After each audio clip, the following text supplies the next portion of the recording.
you make sure that somebody is consistent?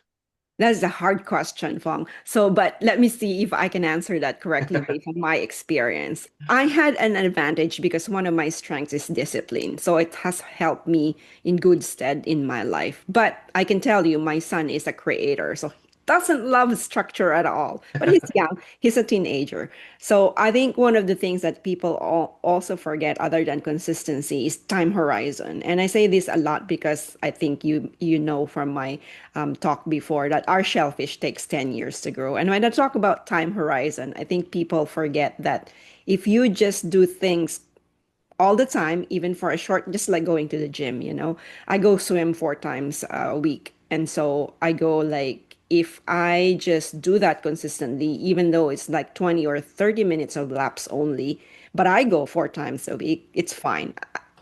It's very different if you go maybe 2 hours just once a week. There's a big difference in the result. And so when we were fundraising for our aquaculture company, as I mentioned to you, it took 10 years to grow. The pitch that I have with everybody is, in Japan, they have 300-year plans. So what is 10 years? And so I've just leveraged the time horizon component of just be consistent in terms of time horizon. Don't stop. And funny enough, when I started my podcast in May of 2021, right after COVID, in my industry, there were only 5 of us, and I was the only one doing it in aquaculture in terms of my species. Now there's a gazillion of them, and most of the guests that I have on my show were actually like really high-powered CEOs and founders in my industry.